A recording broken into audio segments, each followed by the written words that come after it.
네, 안녕하세요. 에듀테크를 활용한 디지털 리터러시 교육 다섯 번째 시간입니다. 이번 시간에는 구글 문서 도구를 통해 상호작용하며 협업 자료 만들기라는 주제로 살펴보겠습니다. 먼저 수업의 개요에 대해 간단히 말씀드리겠습니다.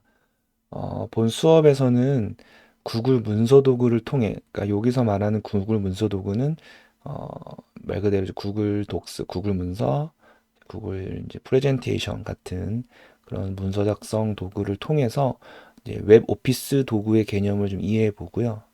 그다음에 이제 주어진 미션 주제에 해당하는 자료를 친구들과 이제 실제로 협력해서 만들면서 상호작용 기능을 활용해서 상호작용을 해보고, 그다음에 그러한 작업을 하는 과정에서 소통하는 과정을 좀 익혀보는데 중점이 있습니다.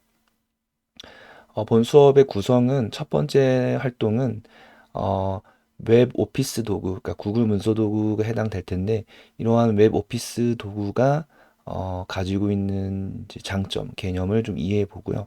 두 번째 활동은 구글 문서 도구의 실제 사용 방법을 익혀보고, 그 구글 문서 도구에서 지원하고 있는 상호작용 기능을 중점적으로 익혀볼 겁니다. 다만 여기서는 구글 문서 도구에서는 이제 구글 이제 스프레드시트는 이제 실습에서 제외하였습니다. 학생들의 이제 활용도가 좀 많이 좀 떨어지는 부분이 있어서요. 세 번째 활동은 적용하기 단계인데요. 앞에서 배운 이런 기능 실습에 대한 부분을 가지고 구글 프레젠테이션 문서 도구를 가지고 모둠별로 소통과 협업을 통해서 미션 주제를 해결해 보는 그런 활동을 제시하였습니다. 마지막으로 이제 정리 나아가기 단계에서는 디지털 시민의식 함양을 위해서 다른 사용자와 상호작용하며 이렇게 작업을 할 때 지켜야 될 디지털 시민의식이 어떤 것이 있는지 안내하였습니다. 에듀테크의 유형 중에서는 실시간 협업이 가능하고 또 실제로 다른 사용자와 상호작용이 원만히 가능하기 때문에 소통 도구에 해당하는 유형이고요. 그다음에 이제 구글 문서 도구 같은 경우는 구성원들의 의사소통에 기반해서 실시간 협업하는 능력이 매우 중요하기 때문에 학생의 그 핵심 디지털 리터러시 역량 중에서는 의사소통 능력이 해당할 것입니다. 그리고 말씀드렸던 것처럼 디지털 시민의식도 함께 제시하고 있습니다. 본 수업의 학습 목표는 이제 구글 문서 도구, 웹 오피스 도구를 통해서 상호작용하고 그 다음에 실제로 협업 자료를 만들 수 있다로 제시하였습니다. 첫 번째 활동인데요. 웹 오피스 도구의 개념과 장점을 좀 이해해보는 활동입니다. 먼저 웹 오피스 도구를 사용하지 않았을 때, 그러니까 설치형 문서 작성 도구를 사용할 때 불편한 점이 어떤 것이 있는지 한번 살펴보고요. 일단 뭐 프로그램 설치해야 되는 불편함, 그 다음에 저장하지 않으면 이걸 날려버릴 수 있다는 그런 부분, 그 다음에 이제 한 개의 PC에서 혼자서만 작성해야 되는 그런 한계점, 그리고 다른 사람이랑 이러한 작성한 파일을 주고받으려면 전송 혹은 업로드, 다운로드의 그런 과정이 필요하돼서 소통적인 부분에서 좀 불편하다는 거를 좀 제기하고요. 그러한 문제점과 한계를 좀 타개할 수 있는 방안으로 구글 웹 오피스 도구를 도입하시면 좋을 것 같습니다. 구글 문서 도구, 즉 구글 웹 오피스 도구는 다양한 이제 장점과 특징이 있는데요. 첫 번째는 이제 구성원이랑 실시간 협업하면서 같이 공동 작업으로 문서를 만들 수 있다는 거. 두 번째는 프로그램 설치 없이 웹상에서 바로 사용할 수 있다는 거. 그래서 웹 오피스 도구인 거죠. 그 다음에 별도의 저장 작업이 필요 없이 자동으로 저장되고 또 쉽게 검색할 수 있다는 거. 그 다음에 이제 혹여나 다른 사람이 내 내용을 지웠을 때 아니면 그 전에 작성했던 내용으로 돌아가고 싶을 때는 수정 기록 기능을 통해서 이전 버전으로 복구할 수 있다는 거. 그 다음에 문서 도구 안에서 다양한 상호작용을 좀 지원할 수 있는 기능을 활용을 통해서 원만하게 활발하게 다른 구성원과 상호작용할 수 있다는 거. 그 다음에 마지막으로 작성한 내용을 다른 사용자에게 링크를 통해서 손쉽게 공유할 수 있다는 점이 장점이자 특징이라 할 수 있습니다. 그래서 이러한 특징을 바탕으로 이제 장점은 다른 사용자 공동 작업이 가능하다, 실시간 소통이 가능하다, 이 두 가지 특정이 대표적인 장점이 될 것 같습니다. 그래서 이러한 웹 오피스 도구의 특징을 통해서 사용하고자 하는 구글 문서 도구를 좀 안내해 주시고요. 보통 구글 문서 도구라고 하면 구글 독스, 구글 스프레드시트, 구글 프레젠테이션을 보통 꼽는데 이 수업에서는 스프레드시트는 제외했습니다. 실습에서. 이제 저희가 교사로서 업무에는 좀 많이 활용하는데 학생들과 활동을 할 때는 좀 많이 활용도가 좀 떨어진다는 부분이 있어서 이 두 가지 중점적으로 사용할 계획입니다. 하지만 구글 웹 문서 도구가 가지고 있는 이 웹 오피스 도구 3인반 중이 각각 어떠한 좀 특징이 좀 더 있는지 그런 시그니처를 좀 제시해 주면 더 좋을 것 같아요. 두 번째 활동은 앞에서 이해한 걸 바탕으로 실제로 구글 문서 도구를 익혀보고 거기에 있는 상호작용 기능을 좀 살펴보는 실습하는 그런 내용입니다. 먼저 구글 워크스페이스 계정을 가지고 로그인을 꼭 안내해 주시고요. 로그인이 되었다면 먼저 구글 문서에 대해서 좀 살펴볼 텐데요. 구글 문서는 앱 목록 도구에서 요 아이콘을 클릭해서 들어올 수 있게 안내해 주신 다음에 빈 문서를 선택해서 생성해 주시면 됩니다. 이렇게 보통 우리가 이제 한글 문서 작성하듯이 이제 작성하면 되는데요. 이제 여기서 다양한 기능들을 좀 살펴볼 수 있게 안내해 주시면 될 것 같아요. 무엇보다도 이 공유 설정, 앞서 앞차시에서 배웠던 구글 드라이브에서 공유 설정하는 방법과 매우 유사한데요.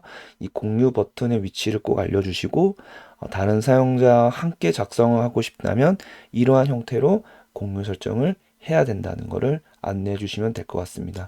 그리고 구글 문서에서 함께 들어와서 사용자가 접속해서 좀 공동 작업을 할 수 있는 부분을 좀 실습해 보시고요. 이 과정에서 상호작용할 수 있는 기능으로 첫 번째는 댓글 활용 기능. 이제 블록을 씌워서 우클릭을 해서 댓글을 서로 달아볼 수 있는 기능을 좀 실습을 좀 안내해 주시고요. 이제 구글 워크스페이스 계정을 동일하게 쓰면 접속한 사람의 이런 프로필 옆에 이 채팅 도구가 활성화되거든요. 그래서 이 채팅 도구를 가지고 실시간으로 채팅을 하면서도 문서 작성을 할 수 있다는 부분 안내해 주시면 좋을 것 같고, 그 다음에 구글 워크스페이스에서 지원하고 있는 다양한 기능 중에서 이 문서 도구 안에서 구글 미트, 즉 화상 도구를 바로 실행해서 여기 옆에 구글 미트 화상 창이 이제 활성화된 상태로 문서 작업을 할 수 있습니다. 그래서 이런 댓글, 채팅, 회의 도구 이 세 가지 상호작용 기능을 구글 문서 안에서 사용할 수 있는 부분을 안내해 주시면 좋을 것 같습니다. 그 다음에 구글 스프레드시트는 생략을 하고요. 구글 프레젠테이션을 한번 사용해 볼 텐데요. 생성하는 방식은 구글 문서와 똑같습니다. 공유 설정하는 방법도 똑같고요. 그래서 이렇게 똑같으니까 꼭 알아둬야 된다고 강조해 주시면 좋을 것 같습니다. 구글 프레젠테이션은 보통 모둠별 혹은 개인별 이제 발표 자료를 만들 때 많이 사용되는데 구글 프레젠테이션은 이제 PPT, 파워포인트와 사용하는 방식이 매우 유사하기 때문에 이렇게 아이들은 좀 익숙하지 않을 수 있기 때문에 슬라이드를 추가하고 이런 슬라이드의 개념을 좀 설명해 주시면 좋을 것 같아요. 그리고 특히 이제 구글 프레젠테이션은 발표 자료를 만드는 조사 자료를 좀 집대성하는 용도로 많이 쓰이다 보니까 이미지나 영상을 좀 많이 삽입할 수 있는데 이렇게 이미지를 넣는 방법, 그 다음에 영상을 넣는 방법, 그 영상은 유튜브에서 바로 이 검색을 통해서 삽입할 수 있게 손쉽게 삽입할 수 있다는 부분을 꼭 강조해 주시면 좋을 것 같습니다. 그래서 그림을 넣은 방법, 영상을 넣는 방법 이렇게 같이 한번 실습해 보시고요. 그 다음에 이렇게 좀 적당히 이제 자료가 이런 식으로 구성된다는 걸 이해했으면 슬라이드 쇼를 눌러서 발표안으로 바꾸는 것도 한번 실습해 보면 좋을 것 같습니다. 마찬가지로 구글 프레젠테이션에서도 이런 댓글, 그 다음에 채팅, 화상 도구, 상호작용 이 3인방을 같이 활용할 수 있다는 부분을 안내해 주시면 좋을 것 같습니다. 그래서 앞서 배웠던 구글 문서 도구와 상호작용 기능 실습을 바탕으로 세 번째 활동으로 넘어가는데요. 세 번째 활동은 구글 문서 도구 중에서 구글 프레젠테이션을 활용을 해서 실제로 어떠한 주제를 소통과 협업을 통해서 해결해 보는 그런 활동입니다. 그래서 이 수업에서는 모둠별로 속담 주제를 정하고 그런 모둠별로 재미있는 속담 사전 발표 자료를 만드는 것으로 미션을 제시하였습니다. 그래서 먼저 첫 번째 단계는 모둠별로 이제 모둠장이 먼저 구글 프레젠테이션을 생성하고 공개 설정을 통해서 편집자 권한까지 부여해서 이 링크를 전달하여서 하나의 모둠별로 문서를 생성하는 게 첫 번째 단계로 어, 이루어지면 좋을 것 같고요. 두 번째 단계는 이제 모둠별로 속담 주제를 좀 정하게 안내해 주세요. 뭐 동물로 이루어진 속담, 뭐 음식으로 구성된 속담, 이렇게 하나의 주제를 좀 정해서 구글 프레젠테이션에 속담 주제를 좀 입력할 수 있게 안내해 주시면 좋을 것 같습니다. 그래서 주제가 정해졌다면 모든 분들이 이제 다양한 이런 속담을 좀 조사를 하고 그거와 관련된 뭐 그림이나 영상, 그 다음에 설명 자료를 삽입해서 슬라이드를 좀 꾸밀 수 있게 안내해 주시면 좋을 것 같습니다. 그래서 이렇게 속담과 뜻, 그림을 삽입해서 표현하고 모든 분들이 이 과정에서 슬라이드를 나누어서 협업하는 것이 매우 중요하기 때문에 상호작용하면서 협업할 수 있게 꼭 안내해 주시면 좋을 것 같습니다. 그래서 만약 모둠별 속담 사전을 구성한 프레젠테이션이 완성이 됐다면 그것을 담임 선생님께 공유를 하고 선생님께서 이거를 슬라이드 쇼를 켜주신 다음에 모둠에서 이제 나와서 발표할 수 있게 안내해 주시면 좋을 것 같습니다. 이러한 모둠 활동이 끝났으면 이제 네 번째 단계 정리 단계에서는 이제 상호작용하며 공동 작업을 할 때 웹 오피스 도구를 활용해서 작업을 할 때 지켜야 되는 디지털 시민 의식을 안내해 주시면 좋을 것 같습니다. 여기서도 크게 네 가지로 나눠 제시하고 있는데요. 첫 번째는 상대방의 이런 감정뿐만 아니라 의견도 존중해야 된다는 거죠. 상호작용 기능을 좀 활용해서 서로 소통을 할 때 무조건 무시하고 내 말만 계속 한다거나 상대방이 이제 작성한 내용에 댓글을 일부러 악의적으로 단다거나 그다음에 뭐 채팅이나 화상회의 도구를 활용할 때도 좀 긍정적으로 언어를 사용할 수 있도록 지도해 주시면 좋을 것 같고요. 두 번째는 이 하다 보면 학생들이 막 일부러 지우진 않지만 막 지워지는 일도 있고 뭐 다른 친구가 한 게 마음에 안 들어서 막 삭제해 버리는 경우도 생길 수도 있는데 상대방이 만든 작업물을 이제 공동 작업하는 환경에서 일부러 막 허락 없이 삭제하거나 변경하지 않도록 지도해 주시면 될 것 같습니다.